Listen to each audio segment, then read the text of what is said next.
Top 40 PPR wide receivers broken down by tiers. Jeffrey, I'm gonna need you to read off the players. Yes, sir. Let's get it started.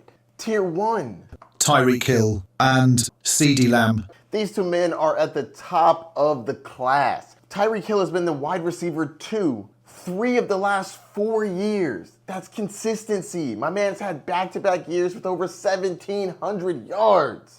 Dang, that's a lot of yards. Everybody here knows the cheetah. It's about time for him to end at that number 1 spot. But he's number 1 for the consistency. Whereas he's done it in back-to-back years. CeeDee Lamb broke out last year, which is incredible. But I'm just more confident that Tyreek Hill will do it again. The best predictor of the future is analyzing the past. And the past says Tyreek Hill has been there and done that before. So he'll probably do it again. And it's hard to guard that speed. Moving on, Tier 2. Amon-Ra St. Brown and Jamar Chase. Amon-Ra St. Brown is the most consistent wide receiver in the league. He almost never busts. 87.5% of the time, Amon-Ra St. Brown is a wide receiver 1 or a wide receiver 2. That's the highest floor you can get. If you're looking for consistency, Amon-Ra St. Brown is your man. Now, Jamar Chase, on the other hand, he is more of a boom type player. Whereas I think that Amon-Ra St. Brown is going to be consistent. In my opinion, he doesn't have the upside to be the wide receiver 1.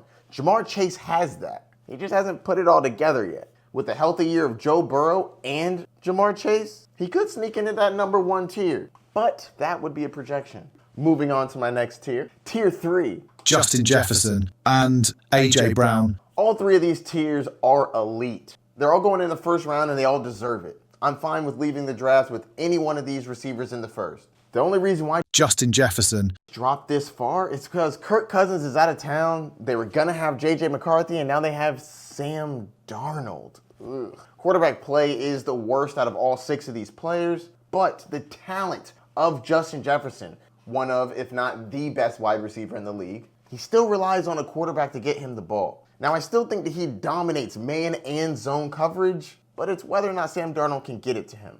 I think that he will have enough targets to deserve this draft spot. Moving on to A.J. Brown, he had a 6-game stretch where he absolutely dominated. Weeks 3 through 8, he was the wide receiver 1, racking up 120 yards per game. For a 6-game stretch, that's wild. Now they have a new offensive coordinator. He still has a great quarterback. I see great things from A.J. Brown. Happy to draft him in the first. Moving on. Tier 4. Garrett Wilson, Devontae Adams, Marvin Harrison Jr., Drake London, Chris Olave, Cooper Kupp, Mike Evans, Puka Nacua. Let's start off with Garrett Wilson. He has the highest upside out of this group. With Aaron Rodgers being back, assuming he plays all year, Aaron Rodgers' wide receiver 1s tend to dominate. And Garrett Wilson has the talent to do that. He's just got to put it together. It wouldn't surprise me if he got 10 to 15 touchdowns. That's what Aaron Rodgers does. Touchdowns. Devontae Adams is this low because the quarterback play. Gardner Minshew is mid at best, but we know one thing. Devontae Adams will get his. He will dominate targets in this offense. But unfortunately, because I don't think the touchdowns will be there, because the offense is going to be bad, I think that he'll have a solid floor, but the ceiling just isn't as high as it used to be. Not because of him, he's still great. That quarterback play is just trash. Next up, Marvin Harrison Jr. I've never ranked a rookie this high. I don't think a rookie's ever been drafted this high. But he's coming in to clearly be the number 1 target with a very good quarterback in Kyler Murray that I personally believe in, and an improved offense. But considering how bad their defense is, they're going to be down in games, meaning they're going to need to throw more, meaning Marvin Harrison Jr. is going to get targeted a lot. Looking forward to it. Drake London finally gets a quarterback. Kirk Cousins, assuming he's good off of the Achilles injury, will be the best quarterback he's ever had. And perfect timing too, because he's set for a breakout. Drake London being the number 1 on the offense with an actual competent quarterback and a head coach that knows how to get him the ball, really looking forward to seeing what he can do. He's the number 1 on an offense I think will be much improved. And those contested catches that he makes look so easy, it's really going to show out this year. Chris Olave. The clear number 1 in his offense. Derek Carr was banged up last year and he looked terrible. But I think he's going to be better this year, and I think Chris Olave and him are finally going to be in sync. This is also a projection because Chris Olave has never finished above wide receiver 19, but I think that he shows out in this 3rd year. Cooper Kupp. People have clearly forgotten how dominant Cooper Kupp was before his injury. My man won the Triple Crown. You think that just goes away because Puka Nacua came in? No. I really like Puka Nacua, but I think that the number one's going to be Cooper Kupp. People have written him off way too fast. That's why he had to move up my board. Had him too low. Can't have Puka above him. I think Puka's great, but I don't think he's Cooper Kupp. And I bet Stafford agrees with me too. Mike Evans. He's honestly the easiest one to project. He's going to get at least 1,000 yards, and he'll probably get 10 touchdowns. Why? Because he's had 1,000 yards every year of his career, and double-digit touchdowns is just a thing he does. He's done it with multiple quarterbacks at this point, and Baker knows who his star is. He's going to make sure he throws it to him in the end zone. Puka Nacua. Puka Nacua broke the rookie record for receptions and for receiving yards last year. That was an incredible showing. For those of you who have been following me for over a year now, you know that I suggested you pick up Puka Nacua. Hopefully you listened, because that boy went crazy last year. I do think that Puka Nacua does take a step back with Cooper Kupp being back in the fold. I still think he showed us what he could do, and he's an elite talent.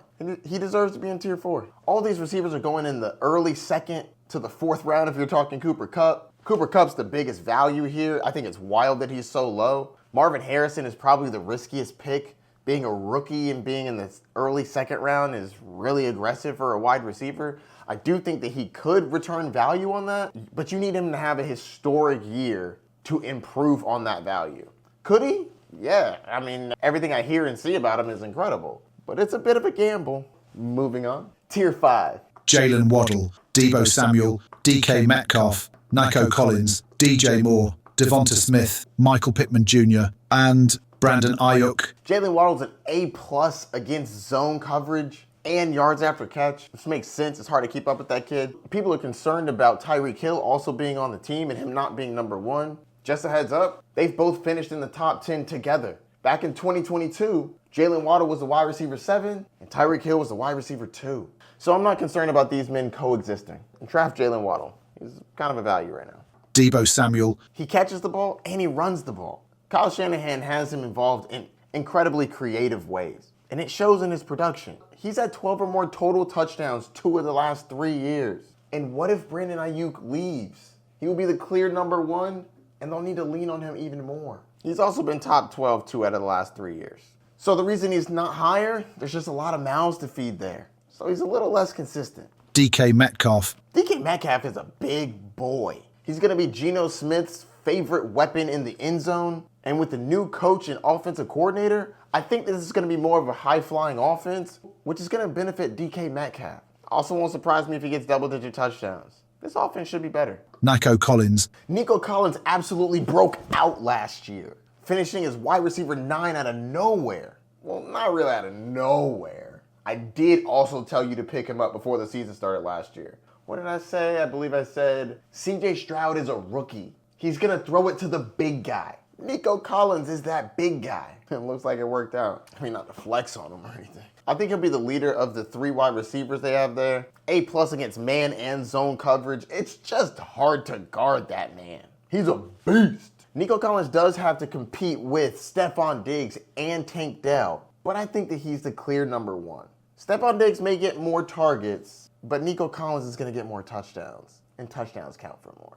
DJ Moore. This ranking is not about the talent of DJ Moore. I think DJ Moore is incredibly talented, but there's a lot of mouths to feed there. Just like with Nico Collins, there's a lot of mouths to feed. DJ Moore is going up against Keenan Allen, who's also used to being a number 1, and rookie Roma Dunze. And on top of all of that, they have a rookie quarterback throwing them the ball. Now, Caleb Williams is supposed to be a phenom, and I actually really like Caleb Williams, but he's still a rookie. And rookies barely throw over 4,000 yards, and he's going to have to throw a bunch of touchdowns. There's a lot of mouths to feed there, a lot of sharing of the ball. DJ Moore will be the number 1, but I don't think the pie is as big as everyone thinks it is. Devonta Smith. He's an elite wide receiver too. He's finished back-to-back years in the top 20. In 2022, he was a top 10 wide receiver.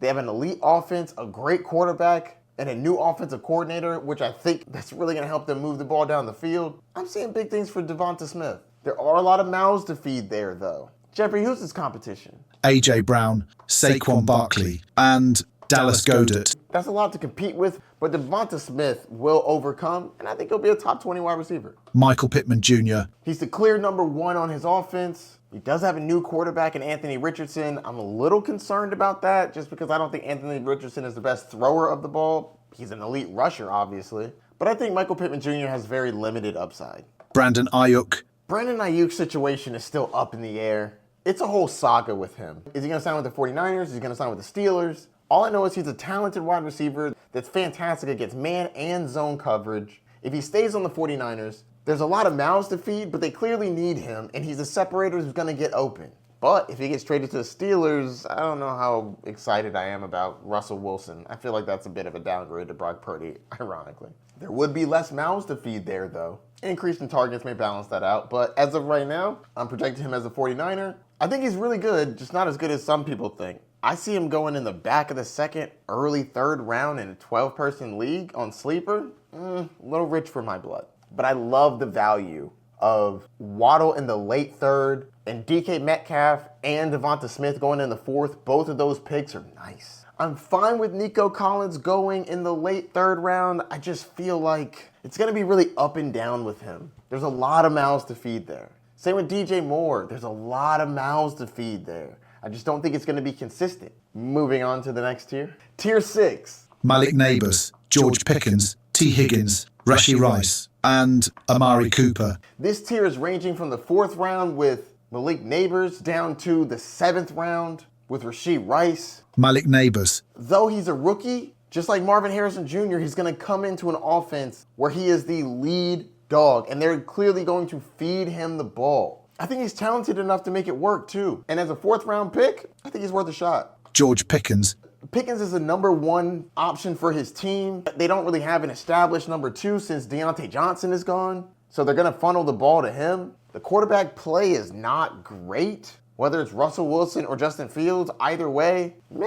I prefer Russell Wilson just because I think he's going to be able to get the ball to him more. But I don't think this offense is going to be great, to be frank. T. Higgins. Now, T. Higgins, on the other hand, is in a fantastic offense. He's the clear-cut wide receiver 2. Joe Burrow is going to be back with a vengeance. Jamar Chase and T. Higgins are going to light it up. And if everybody stays healthy, he'll be a solid wide receiver 2. Rashee Rice. Rashee Rice is one of the most underrated people in the draft right now. The reason why he's going in the 7th round is because everybody thought he would be suspended by now. But he hasn't been, and I'm not hearing anything about it. So if they don't suspend him soon, I think I'm working under the impression that he's going to play all season, or at least the vast majority of it. And you're telling me I can get the number 1 wide receiver for Patrick Mahomes in the 7th round? Wild. Wild. Now, he's not the number 1 option on the team because that's Travis Kelce, but I do think he leads the pack out of the rest of the wide receiver core. Amari Cooper. Amari Cooper's still a good wide receiver, as he proved last year with Joe Flacco. But he dropped down to my rankings because Deshaun Watson is making me a little nervous.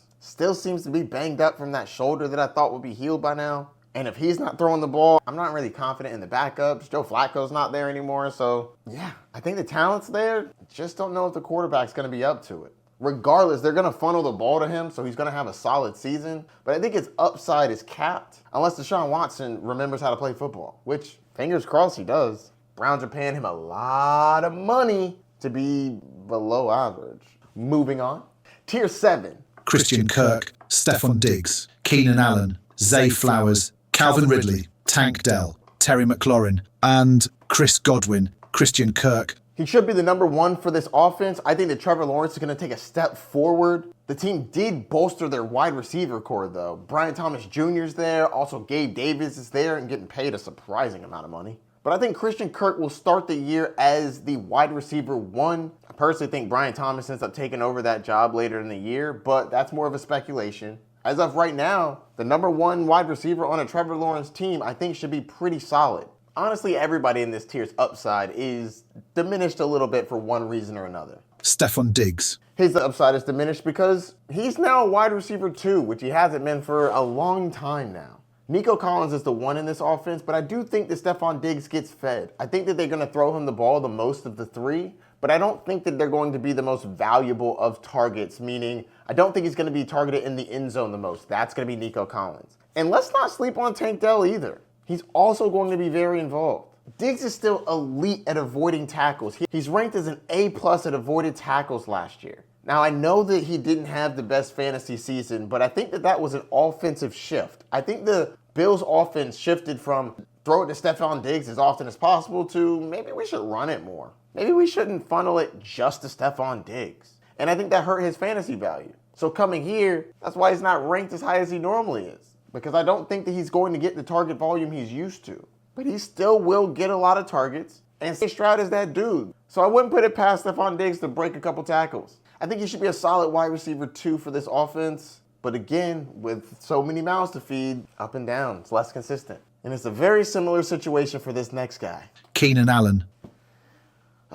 Keenan Allen is my dog. I love Keenan Allen. I traded for him last year in my Dynasty League. I was going for it, and then he got hurt. But I love Keenan Allen. I think that he's still a very good wide receiver. He's a little long in the tooth. He's an older man. But he's a precise route runner who will be open. And Caleb Williams is going to look for the open guy. Rickie's going to want to get the ball to his receivers. And I have a feeling that Keenan Allen isn't going to be quiet about not getting the ball. He's going to want his. In a respectful way, of course. Not like Stephon Diggs. Stephon Diggs be wilding a bit. I'm also not conceding the fact that DJ Moore is the number 1. I think that Keenan Allen's going to fight to try to be the number 1. Whether he succeeds or not, I don't know. But I don't think he's coming there to play second fiddle. He still wants to get his and prove that he is still a valuable wide receiver. Because even if he doesn't stay in the Bears after this year, he's going to want a new contract next year. Zay Flowers. Zay Flowers is the wide receiver 1 for the Baltimore Ravens. The problem is that's actually the number 2 on the team because the number 1 pass catcher is going to be Mark Andrews. So he's basically a number 2, but he's the best wide receiver they got. This is going to be a very good offense. Lamar Jackson's going to sling it, but they do love to run the ball. And they just added Derrick Henry, meaning the running's probably going to increase a little bit. I think he's a solid grab, but I'm not super excited about him. Plus, he's going in the 5th, and you're really going to have to commit if you want him in the 5th because you're going to be sacrificing some other receivers. Calvin Ridley. Ridley moves from the Jacksonville Jaguars over to the Tennessee Titans. I do think it's a downgrade in quarterback, but Will Levis likes to sling it, and I don't think that the Tennessee Titans are going to be the same team they were for the previous years, back when Derrick Henry was the bell cow running back and they were ground and pound. My understanding is they're trying to sling it, and Will Levis throw that thing. And with DeAndre Hopkins a little banged up, Calvin Ridley and Will Levis building that connection, Ridley could be solid, and I love where he's going in drafts. He's in the middle of the 7th round. I think that's pretty good value for him. Tank Dell. Tank Dell is the wide receiver 3 for the Houston Texans. Or is he? I do think that this is up in the air because C.J. Stroud loves him some Tank Dell. So is he the number 3? I think he is because I think the other 2 receivers are better, but it ain't by much. Tank Dell was a burner last year, and he's going to get open. But if you believe in him, you're going to have to pay for him because he's going in the 5th round. That's a little rich for my blood. Terry McLaurin. Terry McLaurin is a clear-cut number 1 for the Washington Commanders. He has a rookie quarterback in Jaden Daniels, but the rookie's going to know where to send the ball. Terry McLaurin. If Jaden Daniels is as good as people say he is, Terry McLaurin could have a solid year because he really doesn't have much competition. Jahan Dotson is gone. Luke Musgrave is okay. Terry McLaurin is a really good wide receiver. He just hasn't had any good quarterbacks to throw him the ball. He's going in the mid to late 6th round. I think that's fine value if you believe in him. Chris Godwin. Chris Godwin's another year removed from his ACL injury 2 years ago. I think that he should be fully recovered. And though he's the number 2 on this team, Baker Mayfield, I think, can support 2 wide receivers. Mike Evans may be the touchdown threat, but I think that Chris Godwin's going to be underneath, and I'm tracking him as a good contested catch player. Solid pick in the 7th round. Moving on to the next tier. Tier 8. Brian Thomas Jr., DeAndre Hopkins, Lad McConkey, Jaden Reed, and Jackson Smith and Jigba. Let's start off with Brian Thomas Jr. I'm a big fan of Brian Thomas Jr. I'm just going to be honest with you. And to be completely frank, I'm really rooting for him. I drafted him in my Dynasty team where I have the stack between him and Trevor Lawrence. Rooting on that one. But to take the biases out of it, let's just talk facts. Brian Thomas is 6'3" and runs a 4.33 40. That is unbelievably fast for how big he is. He had the 2nd fastest time for a wide receiver in the combine, only behind Xavier Worthy. He also had the most touchdowns in college football last year with 17. I don't think he starts the year off as the wide receiver 1 for the Jaguars, but I do think that over time he takes over. DeAndre Hopkins, D-Hop. Oh, man. This man has been a dominant receiver for years, so I'm going to put some respect on his name. I personally think that he can still fight for the number 1 spot. The injury really makes me nervous because he's older and he'll have a lingering injury. Calvin Ridley's there, so do they just lean more on Ridley than Hopkins? I think that Hopkins is still going to demand the ball because he's still DeAndre Hopkins. He has some of the best hands in the league. I still think he's a viable pick. Plus, you don't have to draft him to the 9th round. I mean, at that point, you're really just taking shots. I'm tracking him as an A against man coverage and an A- against zone coverage. That still sounds pretty good to me. In the 9th round? Yeah. Ladd McConkey. Ladd McConkey was a solid receiver in college, but he didn't have a lot of production. Never had 800 yards, never had double-digit touchdowns, but he is a precise route runner. And in fantasy football, it comes down to 2 things: talent and opportunity. I do think that he's talented. His precise route running is definitely going to help him get open, and he's going to have the opportunity. Why? Because they have no other receivers. No real viable ones anyways. Yes, Joshua Palmer's there, and Quentin Johnson's there, and you could take them as flyers as well. But they're nothing compared to Mike Williams and Keenan Allen. Those are bona fide studs. Ladd McConkey is going to be one of the best options on the team. So I think that he's going to get a decent amount of targets. Now, the team does want to run the ball. They're going to have to throw it sometimes, right? Jaden Reed. Now, Jaden Reed had a fantastic ending to last season. Weeks 10 through 18, he was wide receiver 9, which is incredible. But it's still really up in the air whether or not he's the wide receiver 1 for this team. He's still going to be competing with Christian Watson, Romeo Doubs, Dontavian Wicks. It's a lot of players to compete with when you're drafting him in the... What round is he going in, Jeffrey? In round 7. 7th rounder. I think that the talent is there. It makes me nervous. I'm not going to lie. It makes me nervous taking a 7th round pick on Jaden Reed. It could totally work out, but I'd rather take shots on Romeo Doubs and Wicks super late. I mean, Christian Watson's even later. He's in round 9. Romeo Doubs, round 11. Wicks is probably barely drafted. So if you believe in him, I totally get it. But I'm just not there yet. Not for a 7th rounder. I think that he's very talented, but I don't think that they've really decided who the number 1 is. And if you thought 3 wide receivers was a lot, 4 wide receivers, the ebbs and flows are going to be very inconsistent regardless. Jackson Smith-Njigba. Jackson Smith-Njigba is a wide receiver who underperformed last year for a multitude of reasons. He was the wide receiver 3 on his team. He had a broken hand to start the year. The team barely threw it to him past the line of scrimmage. I think that stuff's going to change. They have a new coach and a new offensive coordinator that I think will move the ball down the field. It'll be less stagnant. It'll be more creative. And I think JSN will be the benefactor of that. He didn't get drafted in the 1st round for no reason. I think the team recognizes that, and they're going to want to see what they can get out of him.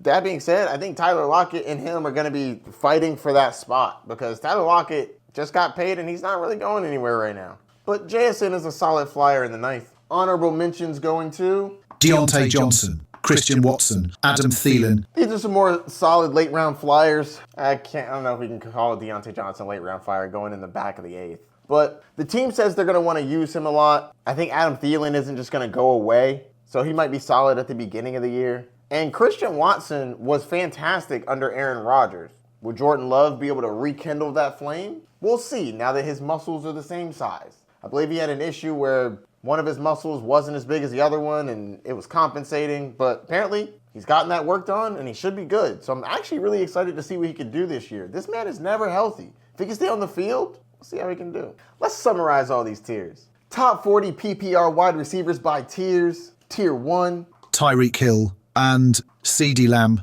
Tier 2. Amon-Ra St. Brown and Jamar Chase. Tier 3. Justin Jefferson and A.J. Brown. Tier 4. Garrett Wilson, Devontae Adams, Marvin Harrison Jr., Drake London, Chris Olave, Cooper Kupp, Mike Evans, and Puka Nacua. Tier 5. Jalen Waddle, Deebo Samuel, DK Metcalf, Nico Collins, DJ Moore, Devonta Smith, Michael Pittman Jr., and Brandon Ayuk. Tier 6. Malik Nabers, George Pickens, T. Higgins, Rashee Rice, and Amari Cooper. Tier 7. Christian Kirk, Stephon Diggs, Keenan Allen, Zay Flowers, Calvin Ridley, Tank Dell, Terry McLaurin, and Chris Godwin. Tier 8. Brian Thomas Jr., DeAndre Hopkins, Ladd McConkey, Jaden Reed, and Jackson Smith-Njigba. So what do you think? Who did I have too high and who do I have way too low? Let me know down in the comments.